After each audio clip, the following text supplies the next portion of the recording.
Hey, what's up? It's Dean Rogers. Welcome back to the Dean Rogers Show. Today, of course, we got another special guest, Mr. Trevor Ahing. How you doing, man? I'm doing great, man. How you doing? Great. Good to have you here. We just met recently, and I was like, this dude's super cool, super smart. I'm like, we got to have this guy on as soon as possible. I um, appreciate it, man. So yeah, man, it's been great great to get to know you more. I'm going to learn a lot more about you today, and I told you before we got started, make sure you don't tell me too much because I want to kind of take it all in, and it makes it more fun for me too. So for those of you that don't know Trevor, he started in the military, started his adult life in the military, and then he got into real estate investing. We'll dive into your story and find out why. I'm very curious to find out how and why. And then ended up doing 20 off-market deals while still in the military. Then you end up transitioning into buying your, portfolio, and now you're full-time into doing creative real estate. So you got a lot of cool things going on with Novations, with group homes, and your everyday deals too. So I'm excited to dive into the details. If you guys want to connect with Trevor, you can go to Invest with Trev on social media and find him there. So let's dive in, dude. I'm excited to kind of like find out more about your story, how you got started. Let's start there. Awesome, man. Yeah, I appreciate the intro. We'll probably end up starting back in the service, right? I think when I joined, I did 8 years in the Marines. My wife set up all my memorabilia to look good behind me, That's cool. from any time overseas. And so I actually joined when I was 19. When I got in, I had no prior knowledge knowing I was going to go into the service. I actually did parkour free running before I joined the military, jumping on buildings, and I got What? paid for it like a skateboarder, you know what I mean? And What? Wait, wait, that was, wait. This yeah. wasn't just a hobby. Like you got paid for it? Dude, I was sponsored by the World Free Running Parkour Federation, Let's bro. stop here and talk about this the rest of the time. This is the most interesting. You want to say Okay. backflip? Yes, absolutely. If you did that right now, I would lose it. So dude, how do you get into parkour at that level? Like not even just parkour for fun, but that level. Tell me more. Yeah. Dude, so I was about 15 years old, right? I stopped at 19. That's when I joined the service. But at 15, I watched the movie James Bond Casino Royale. Have you seen that movie? Yeah. It's a baller movie. At the very beginning, there's a free runner named Sebastian Foucan, right? And so I love that scene so much. I searched it on YouTube and I saw him doing all this stuff, and all of a sudden, all the side links were parkour, and I'm like, what is this? And so as I started looking, me and a couple buddies, we'd go to local parks, be 15, start jumping off of stuff. And then from there, we realized like we're throwing these backflips and this crazy stuff, which I do not recommend on, bringing your mattress outside and doing it the way we did it. There's gyms to do it now. But we ended up going to some gymnastics gyms, and all of a sudden we got contacted by the owner of the gym, and they saw us doing it. It was more of a street style than gymnastics. And then from there they said, hey, do you want to teach classes or at least sponsor some classes? It looks like a lot of your friends are coming in. And we did local flyers, and all of a sudden we started kind of gaining a following in the Sacramento, California area.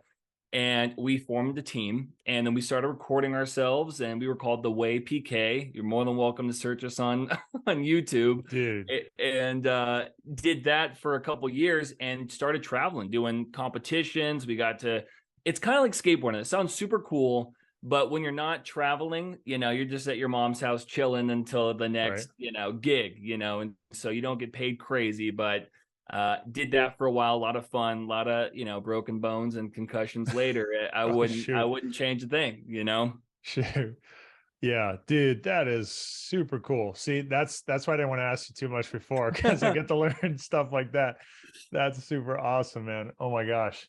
Yeah, no, that sport is no joke, man. I mean, you said you made the joke. I don't know if it was a joke or reality. Were you literally like jumping off buildings and between buildings and all that kind of crazy stuff? Yeah, I'll show you some clips. Yeah, man. I'm talking stuff that I look at now makes my skin crawl. I'm 10 years older. The only time flips come out, I could still gainer, back flip, side flip over anything.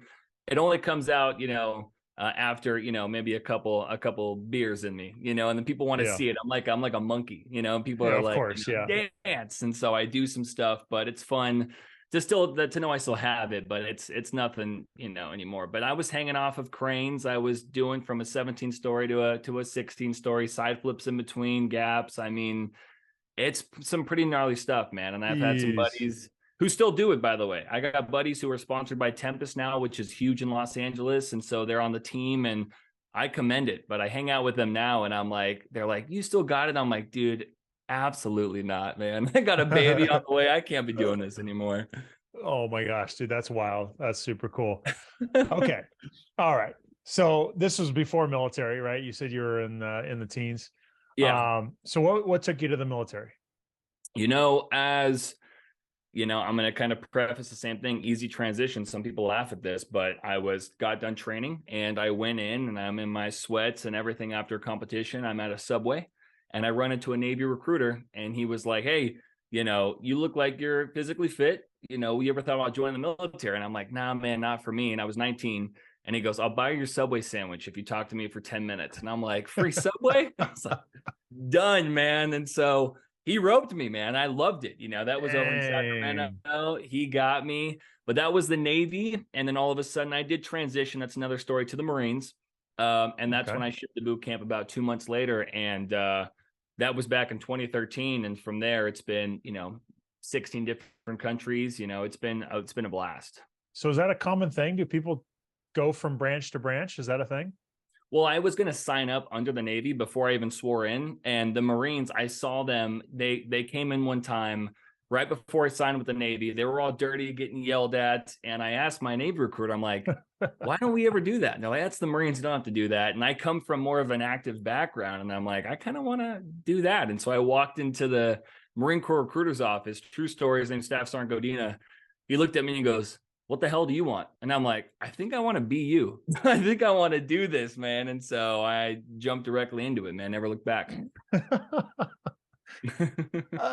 What are those dirty guys doing? The guys that are all roughed up and I like want to do that.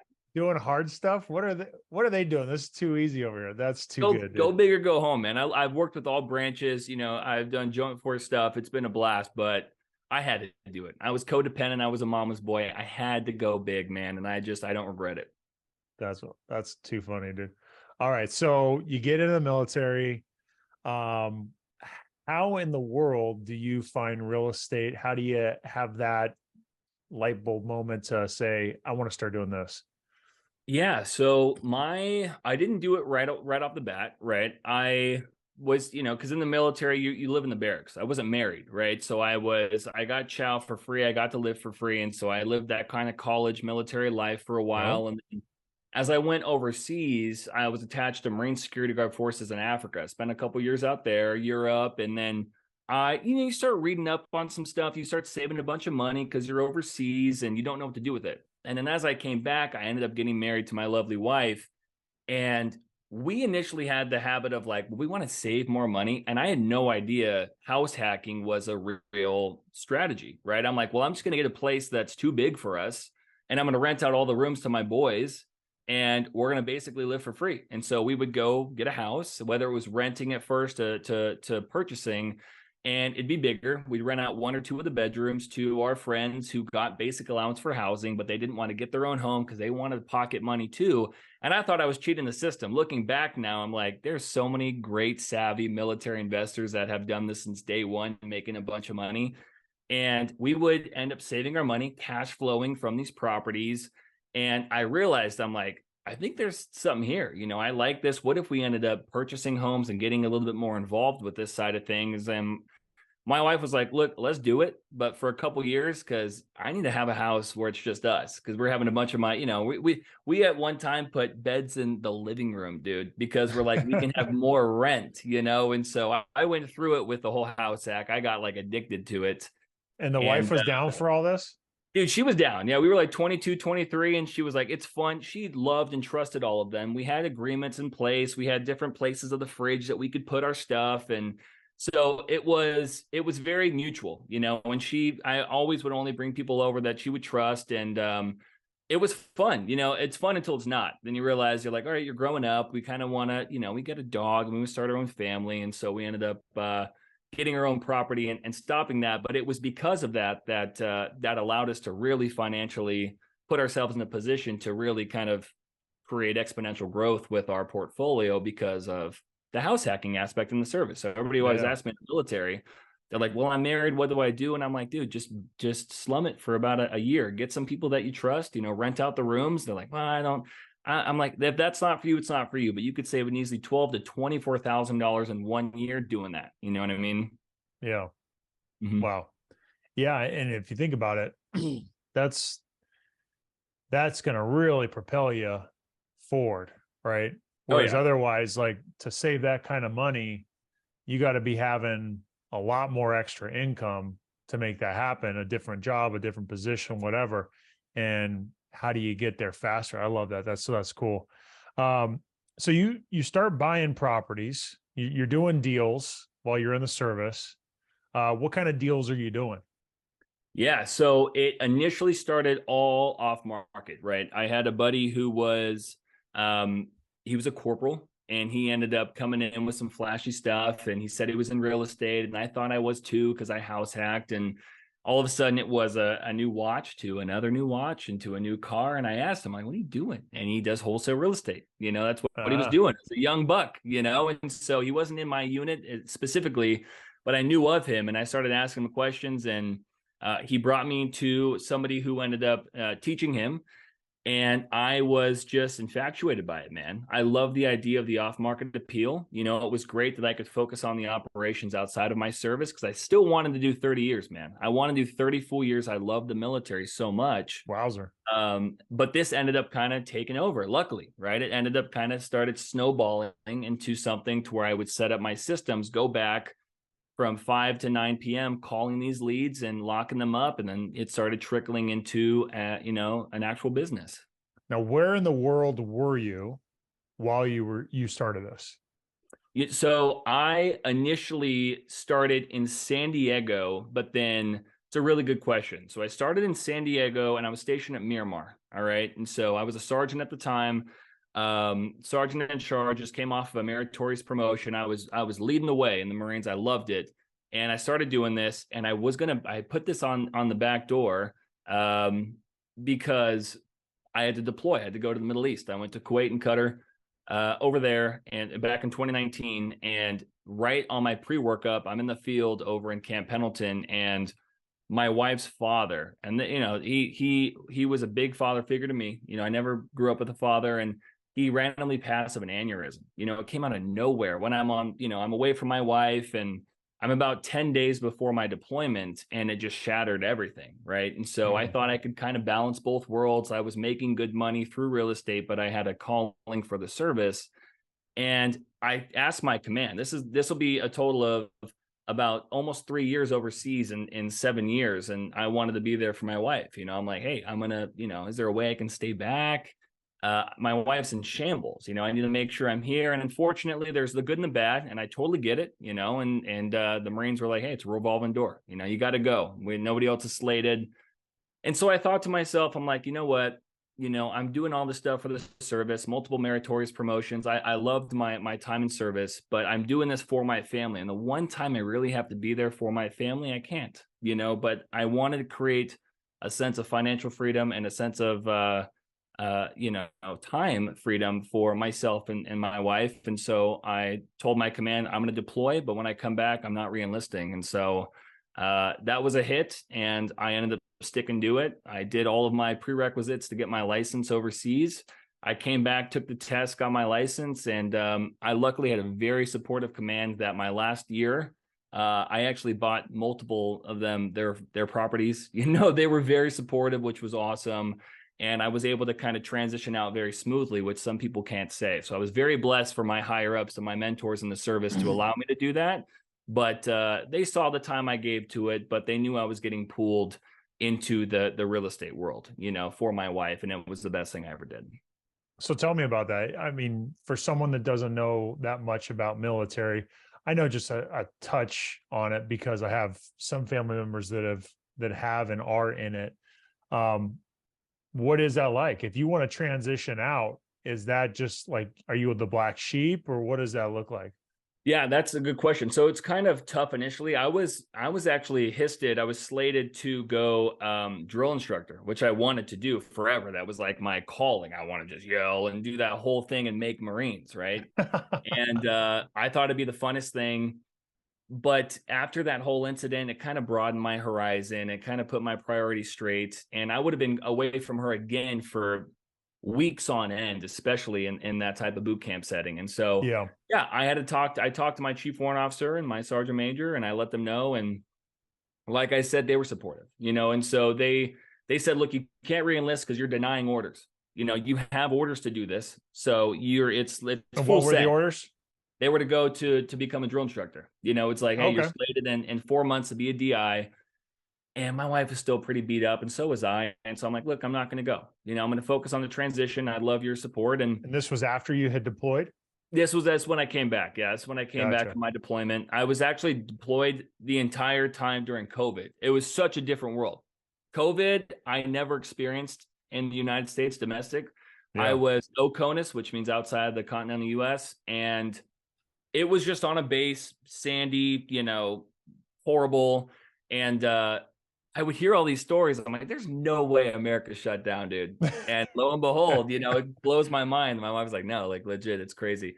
So I came back in the midst of everything and yeah, dropped papers. And the command, they had two ways they could be, they could be jerks about it and just kind of overload my daily, what's called a battle rhythm of just a bunch of stuff to not transition smoothly. But they allowed me to do what's called skill bridge, which I'm skill bridge certified now. So I help transitioning service members go into real estate, which is a blessing Oh, through my company. But yeah, I attached myself to a local brokerage and I was actually still getting paid by the service to get out and do real estate full time in the field of real estate. So it was awesome, man. It was really cool. wow. What a blessing. Mm-hmm. That's incredible. Cool, dude. Thanks for sharing that. All right. So you transition, you go full-time into real estate. You are a realtor. Yeah, I was going to focus on real estate full time and then on market and then kind of bring an off market approach, right? Like if they didn't want to sell, I could do a cash offer. I only knew wholesale at the time, you know what I mean? So I was Mhm. kind of doing both worlds. Okay. So you mentioned you start buying your portfolio, buying properties that you own, um, and get into creative real estate Mhm. transactions full time. Walk me through that transition. How do you go from transitioning, having a good transition from the military, full-time realtor, having done and probably still doing the wholesaling? How do you get into buying, acquiring, and holding for long term, and also getting into the creative stuff? So my first couple months out of the service, I will say, it comes from hard work, but you put yourself in the position to get lucky, right? And so I was marketing quite heavily for on market stuff, and I came across somebody. I was going to list their home in Fallbrook, California. All right, and in doing so, I was going to go put it on market. It was distressed, but it was such a seller's market where he could probably get a good price for it. He had a property that was closing in Houston and it was going to be contingent upon this property selling. So he had to move quickly.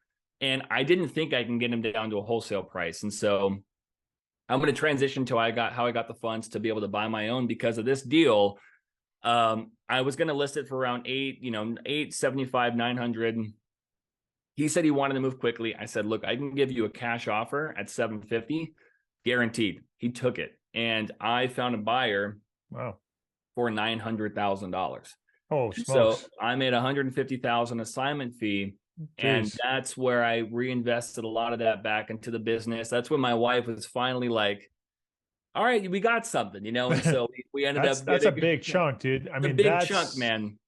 that's something that helps move the needle. Now you can Mm, make different moves that you couldn't yeah. before, you know? And that's why I think agents, and this is going to come full circle, where if I didn't know any off market strategies or any creative approaches, I would have only made a good, 18 grand on the sale, or you can make an entire 2 years worth of my salary in the service as an E6 in a week. You know what I mean? And so that's when I realized I'm going to go full steam ahead. Reinvested quite a bit of that. We ended up buying our property out here in Menifee, which is close to Temecula, and just yeah, full steam ahead, man. And so from there, I realized that I could start focusing on creative approaches of on-market aspects and helping other agents become creative agents. Like look at other tool, think other tools to add to your toolbox to where when you go to these listing appointments, you can look at it, kind of dissect what the seller really needs to put more profit in their pocket, and I'll take those deals on. And so from there, all the portfolio you're talking about is me expanding my creative finance portfolio. I buy all my properties subject to existing loans and novations. So let's talk through that. How do you determine creative financing is the strategy to go with, and what type of deals are you getting yourself into? So I think creative finance right now for anybody, listening or wanting to delve into the world of real estate, it's probably the most it's probably the easiest to get started in, because it's none of your own money. It's not bank backed. There's no credit check involved, and none of that is gonna affect your buying power for you. Because if you find a deal to where there's no equity in the property, like a sub two, you can take over the payments of that property, have the seller, basically have the seller transfer title over to you because they can't afford the home or they have to relocate and there's no equity in their property. And now you take over a beautifully new property, not that you would have got traditionally, but at a 2.65 or a 3.5 that you're getting a year and a half ago, and you immediately cash flow and you take over all the equity. Yeah. So, man, I think to find those type of deals seems like a fairy tale. How do you find those deals?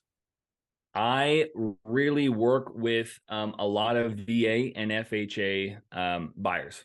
So that's a great secret, and so when it comes down to the world of the military, let's bring it back then, right? Like the last property I acquired was a duplex here in San Bernardino, just closed on that a couple weeks ago. And this service member had purchased it about a year and a half ago. Are you okay if I break down this Yeah. deal a little bit? Yeah, please.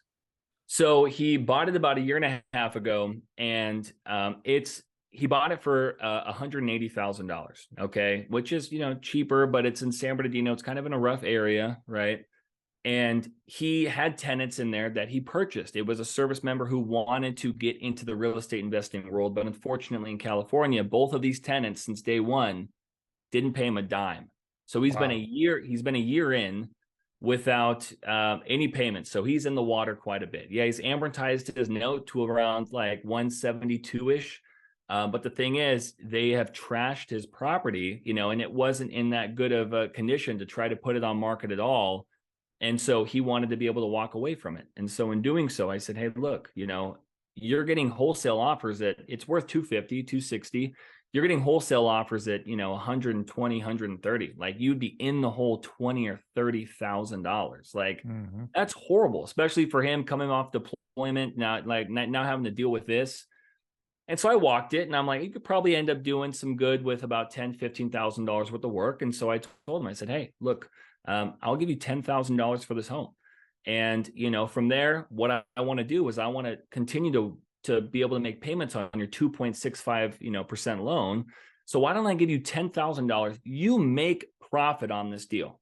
And then from there, I just take your payments over. I'll take over the entire liability of the home. I'll furnish it. I guarantee monthly payments, and if I were to miss a payment after the 17th day, you actually get to take back the home. You would get to take over any equity I put in the home, any renovations I've done, and my qualified tenants, you would take over too, as, basically, as a median to make sure that I don't mess this up. And the best part about it is that property, it really ruined his credit, man. If you think about it, like he's having to fork these credit card payments out because he's making the payment on a property that's not income producing. And so by keeping him intact on the loan, I make payments on behalf of him for the next 5 years because he's not purchasing another property anytime soon. So his VA eligibility is still with the home, but he doesn't want to buy anytime soon. It kind of scarred him. And so in doing so, his credit is going to go through the roof because I'm going to consistently make payments on behalf of him and the loan while I'm able to take over the entire headache of the tenants and toilets. I ended up borrowing money. So if you think about this, I borrowed $25,000 of private money, which, we can go into how to raise private capital, but I did that at about a 15% return yearly. And I gave $10,000 to him and I put $15,000 into the property. And so my yearly for that money is, I think it's around like $350 that I owe my private money lender. But I ended up doing a group house with that property, and the city pays me $3,300 a month, and my mortgage is $1,195. So I borrowed money to make $1,800 a month, It's which is crazy, why right? creative finance. Yeah, I'm telling him, he's a walking testimony. He loves it. I got him into real estate, the service member.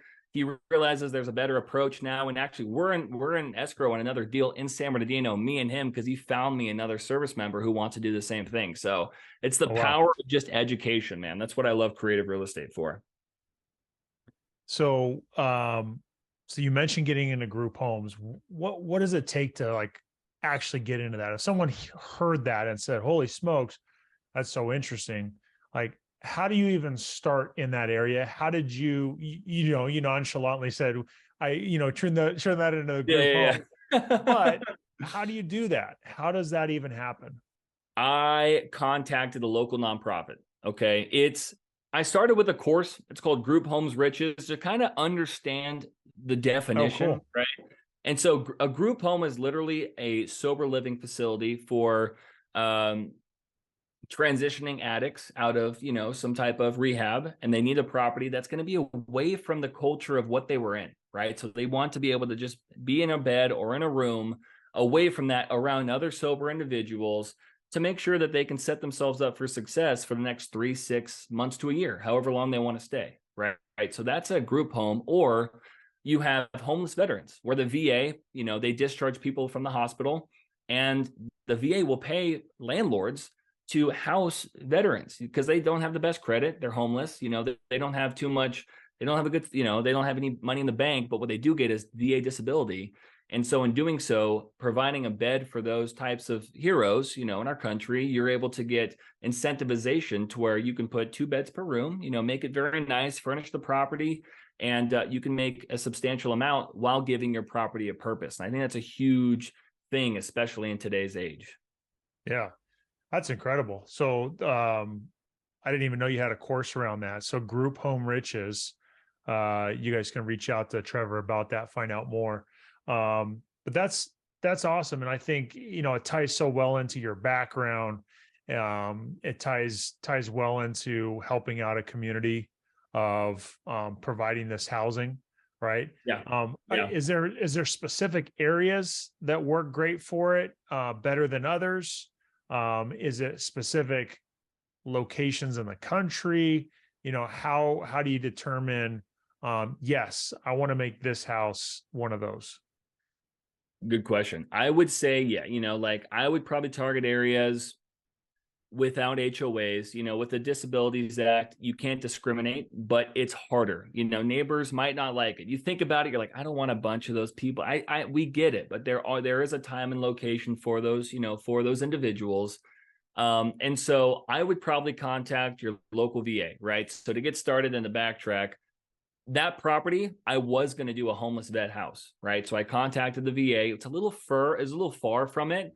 They ended up referring me over to a woman named Cherie, which is from First Step Supportive Housing, who runs a coalition in the area I bought my duplex, and she runs sober living. So, she was a recovering addict herself, started her own nonprofit, became successful, and she works with the city a lot. And so from there, they set up everything. It sounds like I'm smart and I know what I'm doing. I really sublet my homes to people who really are able to make the impact, like Cherie, like First Step Supportive Housing. And so you just put yourself in a position where you talk to them and you go, hey, how many people are on your wait list? How many people need houses? And they'll say 7 to 70, depends on where you are, right? And then you say, okay, what areas are you looking at? And they'll start targeting. Then you just run your campaigns based off of that. You reverse engineer it. Like, okay, well, I want to get a house here. I'm going to text here. I'll do Facebook ads. I'll cold call, whatever you want to do to acquire that home. Find a deal, bring it to her. And if it works, you got yourself a cash flowing property. Yeah. So that's a awesome strategy. I think when, you mentioned it at the event, Pineda's event that we were both at. Yeah. I mean, it perked my ears. I mean, I was just so intrigued by it. I was so interested in it because of the two biggest things is you're helping people, you're serving people, and helping out the community. And the city is the one, or I'm sorry, is it the city or is it the It is, yeah. organization? Okay. It's all of it. The It's city all, can yeah. pay you, the VA can pay you, or individually they can pay you. Like it's depending on what you want, really. Yeah. So you have an established organization in place that is paying the bill in most cases, which in most cases are good, are they're paying well, right? Yeah, paying very well. Paying And well.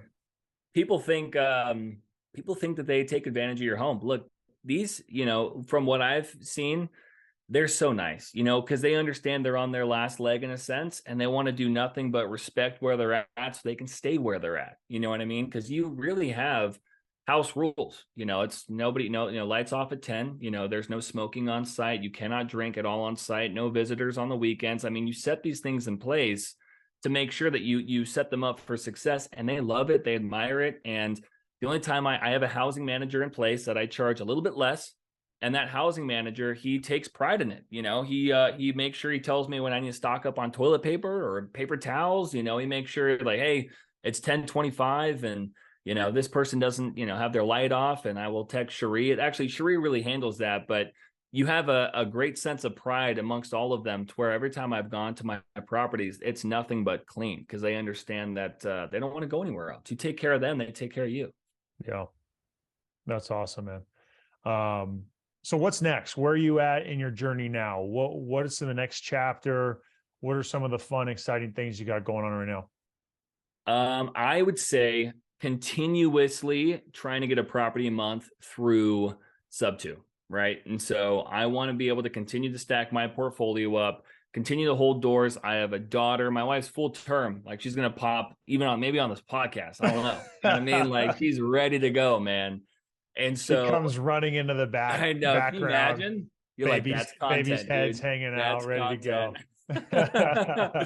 Live stream it right here. Most viewed podcast. So I'm focusing on that mailbox residual wealth, that residual income. But another thing that I'm very excited about that I've been doing for years that I want to really put out in the world for investors or agents are novations. I think the novation play right now is probably going to 10x every agent's, every 10x every agent's salary, as well as, or not salary, but their commission, being based off the off-market aspects, as well as investors who only focus on wholesale. To be able to utilize the novation strategy on their dead leads is probably going to make them another $500,000 if they understand how to market it correctly, man. I think it's the most powerful investment strategy known to man right now. So give me the most common scenario that it is undeniably we're going novation. This is the one to do it over, let's call it a cash offer.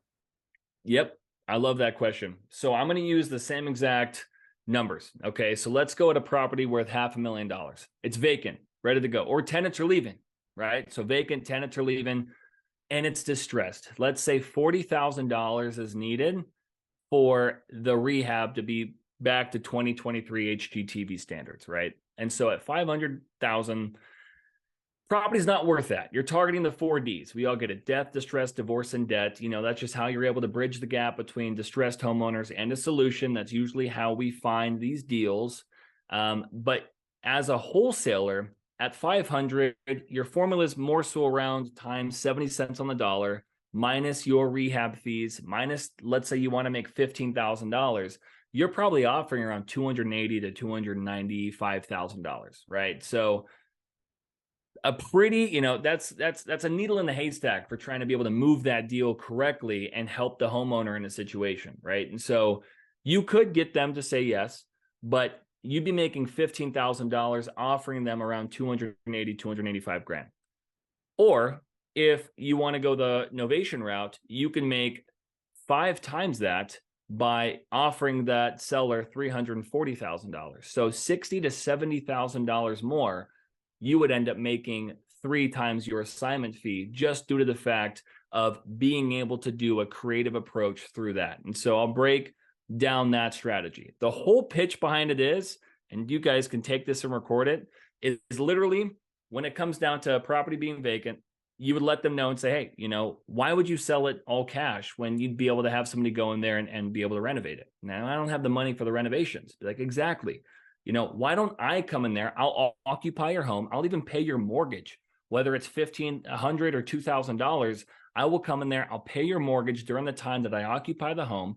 I'm going to renovate it to 2023 HGTV standards. Any appreciation I get through the renovation that I pay for, I'm going to put one of my top 1% realtors to list the home. I'm going to pay for all the realtor fees, all the closing costs, any marketing expenses, and anything left over is going to be the fee that I recoup by able to give you more money than a cash offer. That's like, okay, you know what I mean? So we kind of get to collaborate with the seller. They're like, okay, so I can get 340, 60,000 more. Now the renovations cost 40 grand. So now I'm all in, you know, 340 to all in about 380. I put it on the market for 500. After all fees, I'm sitting around 470. Well, that's $90,000 net that I just made and recouping by giving the seller a lot more, putting character back into the home and giving an agent full commission and getting it sold to an end qualified buyer. I don't see why people don't do that as much. And it's the easiest way to go about different deals, especially when it comes down to dead wholesale deals, because they just can't squeeze that last 5 or 10 out of a seller. Okay. So if I heard you right, you were this wasn't the novation strategy, correct? That was the novation. Okay. Well, let me build on that. So it was novation, but you added a twist to it to where you're also renovating and remodeling the property itself. Is that correct? That's correct. That's my niche. That's the equity split. Gotcha. You're probably focused on the equity protection side, which I still think is a baller idea. It's just basically getting them up to a certain standard or to a price and then putting it on market and getting that spread, right? That's usually what a typical novation is. Yep. Which I've done plenty of. I have one of those closing in a couple days in Dallas Fort Worth. But the thing is, those can sit for a little bit, which I get. That's totally fine. I think quantity of those is a great way to at least be able to help the seller out and still be able to market correctly on market and be able to find that third party purchaser. But dude, when you can go in and raise some private capital, give some investor, you know, 15, 12% return on their funds, and then put it on market and really get that property fully flipped. The average day on market that I've done for any of my renovations, the longest it was on market was 17 days. And it's because one of the buyers initially fell out all cash. We had 3 backups ready to go. And it's because it's a fully renovated, ready to go home. And you're able to market it all around to the buyers before it even hits market, because you're talking to other agents and buyers agents in the area. And it's just a great way to allow the seller to look at their home and be like, wow, like this is what I remember it as. I never thought it would get this beautiful. And you get so much more referral from that. You know, that's something I've done. You know, I did 53 wholesales last year.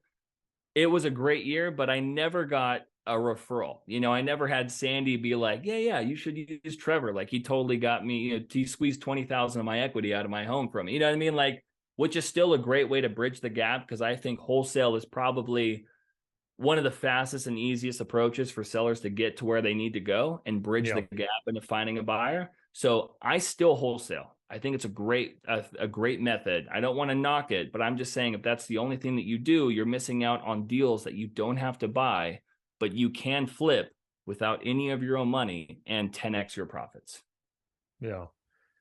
So I have heard of the niche before. I feel like it was really popular before, like several years back, like maybe 4 or 5 years back. But to hear that you're doing the novation with the strategy of, you know, the equity split where you're coming in, flipping it to where you have no cost to acquire the property because the seller already owns it. And you're able to come in with the rehab funds, which you're using a private lender for, and then remodel it and sell it. I think it's a great niche. So for those of you that didn't catch that, again, the seller owns the house. You're not having to acquire it. You have an agreement in place with the seller to where you're going to remodel it on their behalf? And what do you typically do for the equity split? So if the seller wants 340, right? So the equity split is just a name that I state in regards to letting them know that if the 290 is what they're going to have to get if they want to walk away all cash. If they want that extra $50,000 to 340, that's where the split comes into effect. Yep. Okay, well, I'm going to give you 50. That's where they get it. Anything above that, I'm responsible for all their on-market fees, anything associated with that. I don't skim out on the agents. They get their full commission still.